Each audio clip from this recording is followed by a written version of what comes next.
Hello everyone, welcome to our channel Ace the Education. अब बात करेंगे memory in computers. Okay. Memory क्या होती है बेसिकली, किस तरह हम मेमोरी को देखते हैं, किस तरह उसका व्यू होता है, और बेसिकली मेमोरी के अंदर क्या क्या चीजें लाई करती हैं, क्या हमारे एग्जाम पॉइंट ऑफ व्यू से इम्पोर्टेंट है, वो सारी चीजें हम इसमें देखने जा रहे हैं। ठीक है। तो स्टार्ट करते हैं सबसे पहले।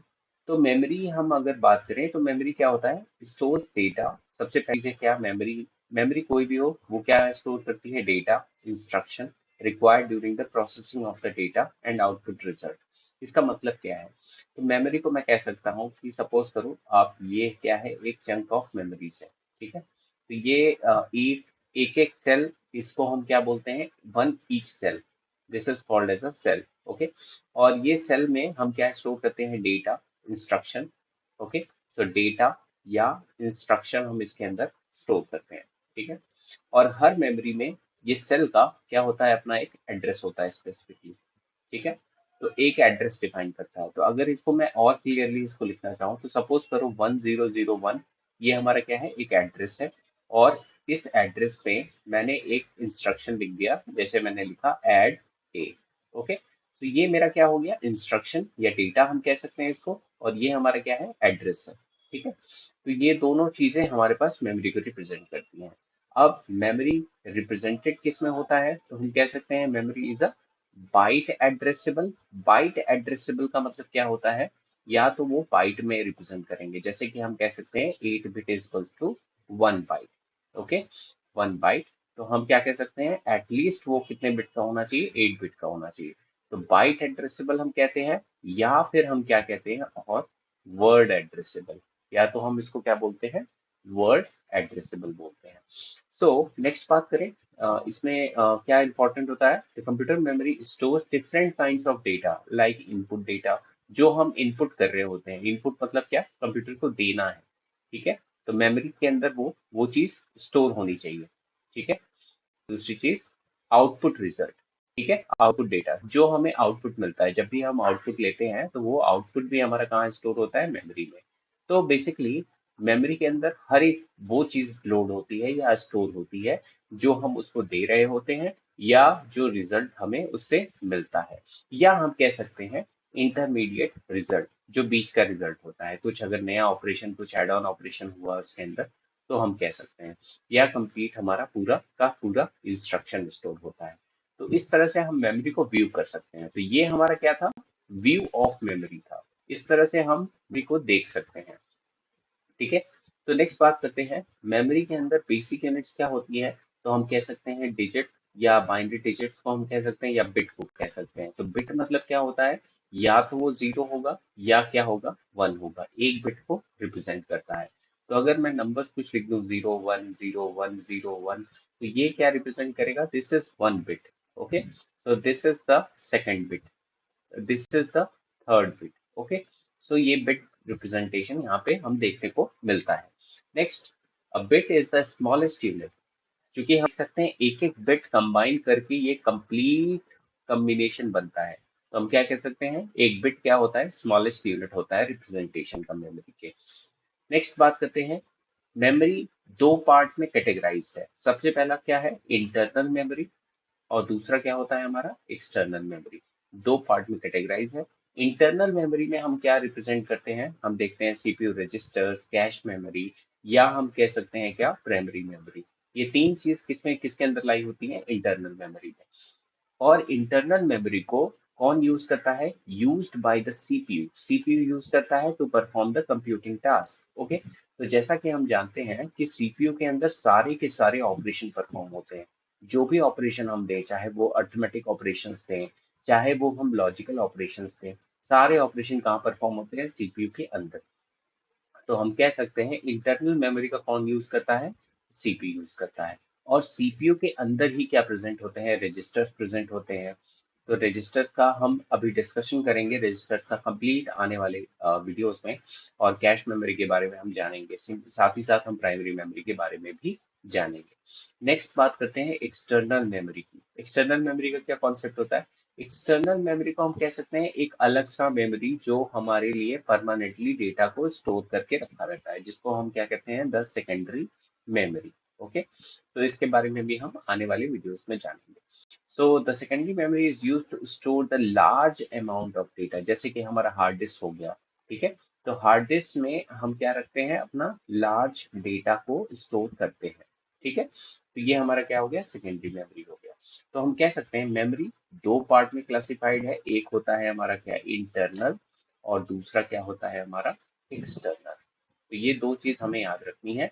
इंटरनल के अंदर हम क्या देखते हैं, रजिस्टर्स को देखते हैं, हम साथ ही साथ किसको देखते हैं, कैश मेमोरी को देखते हैं, और साथ ही साथ हम प्राइमरी मेमोरी को देखते हैं।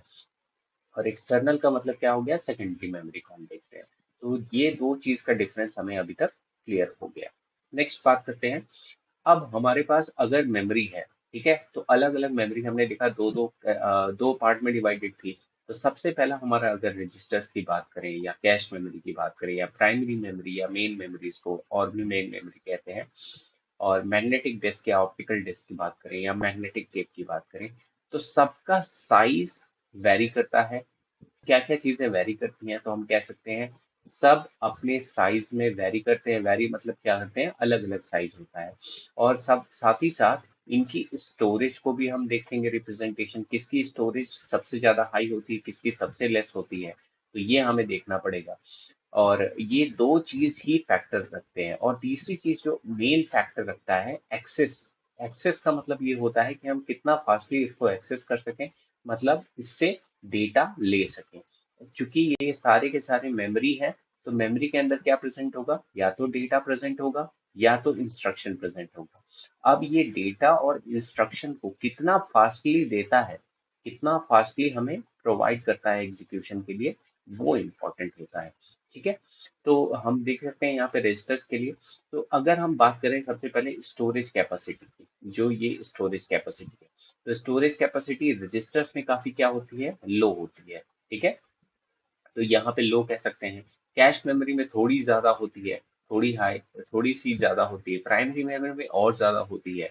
मैग्नेटिक डिस्क में और ज्यादा होती है। नेक्स्ट बात करें मैग्नेटिक टेप में, तो सबसे ज्यादा होती है। ठीक है, और नेक्स्ट बात करें एक्सेस स्पीड की, ये सेकंड टर्म जो हम देख रहे हैं, ये सेकंड टर्म को एक्सेस स्पीड का मतलब क्या हुआ, रजिस्टर ये कहाँ प्रेजेंट होता है हमारा, this is present in the CPU itself. Okay, अगर सीपीयू के नजदीक है और सीपीयू ही ऑपरेशन कर रहा है, तो इसका मतलब क्या है, रजिस्टर बहुत जल्दी इसको डेटा को और इंफॉर्मेशन को प्रोवाइड करेगा। अगर ये इंफॉर्मेशन को जल्दी प्रोवाइड कर रहा है, तो इसका क्या मतलब है, इसकी स्पीड काफी ज्यादा होगी।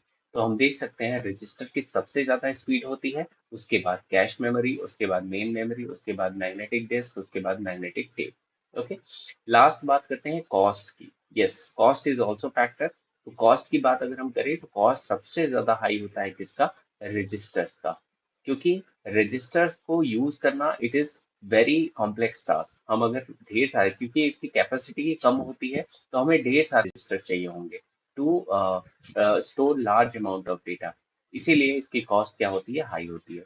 तो हम देख सकते हैं कॉस्ट के टर्म में मैग्नेटिक टेप सबसे ज्यादा हमारे पास लो कॉस्ट का होता है। उसके बाद मैग्नेटिक डिस्क, उसके बाद दूसरे नंबर पे आता है प्राइमरी मेमोरी, मेन मेमोरी, उसके बाद तीसरे नंबर पे कैश मेमोरी, चौथे नंबर पे, और रजिस्टर्स को हम क्या देख सकते हैं, ये हमारा सबसे ज्यादा हाई कॉस्ट का होता है। तो ये क्या है, कंप्लीट एक ओवरव्यू है, हायरार्की ओवरव्यू।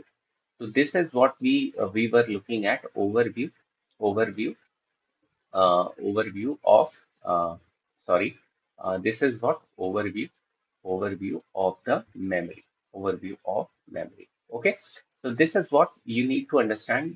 इसी से बहुत रिलेटेड क्वेश्चंस हमारे पास पूछे जाते हैं, लॉजिकल क्वेश्चंस पूछे जाते हैं। अब बात करते हैं सेमी कंडक्टर मेमोरी यहाँ पे कौन कौन से हैं। तो हम जैसा कि देख सकते हैं यहाँ पे registers, cache memory, primary memory, main memory, इन सबको हम क्या बोलते हैं, सेमी कंडक्टर मेमोरीज। ओके, और साथ ही साथ हम क्या देख सकते हैं, magnetic disk and optical disk and magnetic tape, ये सब क्या होते हैं, हमारे सेकेंडरी मेमोरी में रिप्रेजेंट करते हैं। तो ये कुछ कैरेक्टरिस्टिक हो गए जिसको हम कहते हैं कि ये क्या है, कंप्लीट हमारा ओवरव्यू है किसका, मेमोरी रिप्रेजेंटेशन का, जिसमें हमने क्या देखा, रजिस्टर्स को देखा, साथ ही साथ हमने कैशे को देखा, साथ ही साथ हमने देखा क्या कॉन्सेप्ट है यहाँ पे, डेटा का, इंस्ट्रक्शन का, एक्सेस साइज का। तो ये सब सारी चीजें हमें बहुत ध्यान रखनी है। तो मेन चीज क्या होती है, साइज की, जिसको हम कह सकते हैं कि रजिस्टर का साइज क्या होता है, काफी ज्यादा स्मॉल होता है। नेक्स्ट स्टोरेज भी अगर रजिस्टर क्या होते हैं, स्मॉल होते हैं, और इसका कॉस्ट भी क्या होता है, सबसे ज्यादा हाई। तो ये तीन फैक्टर्स पे डिपेंड करता है हमारा हर एक चीज। ओके, सो अब देखेंगे हमारे पास कुछ यूनिट्स ऑफ मेमोरी को हमें देखना है। तो यूनिट्स ऑफ मेमोरी का मतलब क्या होता है कि हम किस तरह से मेमोरी में कितनी बिट बिट हम कैसे कह सकते हैं, बाइट कैसे कह सकते हैं, इसका मीनिंग क्या होता है, बिट बाइट का मीनिंग। तो सबसे छोटी यूनिट जो होती है हमारे पास वो क्या होती है, ओके। सो सबसे छोटी यूनिट अगर हम बात करें तो सबसे छोटी यूनिट क्या होती है हमारे पास, निबल। ओके, सो निब्बल का मतलब क्या होता है, NIBBLE। ओके, सो निब्बल मतलब क्या होता है, हम कह सकते हैं collection of 4 bits. Okay, 4 bits के रिप्रेजेंटेशन को हम निब्बल कहते हैं। ये सबसे छोटी यूनिट होती है। और इससे भी छोटी अगर हम बात करें तो बिट होता है। तो बिट का मतलब क्या हुआ, दिस इज फर्स्ट बिट। अगर हम निब्बल की बात करें तो ये 1 बिट है, उसके बाद हमारे पास क्या क्या आता है, निब्बल आता है। तो आप यहाँ पे रख सकते हो इसको सेकंड प्लेस पे। ठीक है, तो nibble is equals to 4 bits. और हम कब कहेंगे कि हमारे पास एक बाइट रिप्रेजेंटेशन है, जब हमारे पास 8 बिट हो तो उसका हम रिप्रेजेंटेशन क्या कह सकते हैं, 1 बाइट का रिप्रेजेंटेशन कह सकते हैं। नेक्स्ट बात करें किलो बाइट का। किलो बाइट में भी हम रिप्रेजेंट करते हैं यूनिट्स मेमोरी को। तो 1 किलो बाइट कितने के बराबर होता है, 2 to the power 10, and that is approximately is equals to 024 bytes. Okay, next mega byte को हम क्या बोलते हैं, मेगा बाइट हमारे पास कितना होता है, that is 2 to the power 20। तो शॉर्ट में इसको कैसे रिप्रेजेंट कर लिख सकते हो या याद रख सकते हो।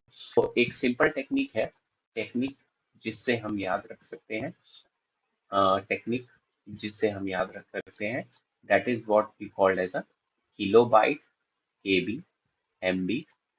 उसके बाद हमारे पास क्या आता है, जीबी। ओके, उसके बाद क्या आता है, टीबी। तो इसको हम सिंपली रिप्रेजेंट कर सकते हैं किससे, 2 to the power 10, this is representation of KB, 2 to the power 20, 2 to the power 30, 2 to the power 40।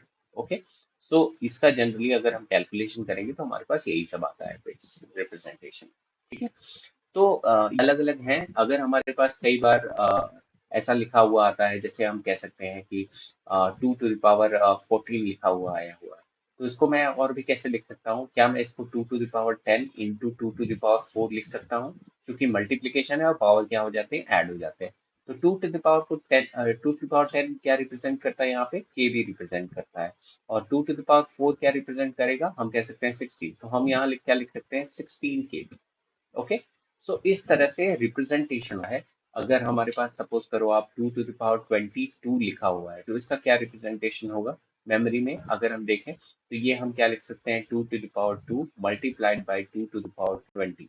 अब ये 2 to the power 20 का मतलब क्या हुआ, this 2 to the power 2 is what 4, and this 2 to the power 20 means what, we can say this is MB। तो हम क्या कह सकते हैं, टोटल साइज कितना हुआ, 4 MB का साइज हुआ।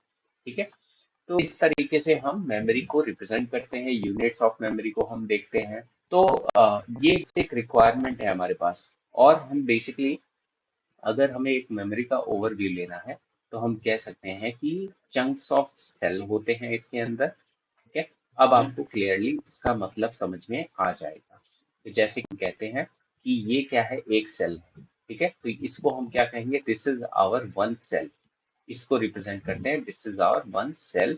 और इस सेल का साइज कैसे होता है, तो अगर हम सेल की साइज की बात करें, साइज हमेशा क्या रिप्रेजेंट करता है, वर्ड को रिप्रेजेंट करता है, या हम कह सकते हैं बाइट को रिप्रेजेंट कर सकता है।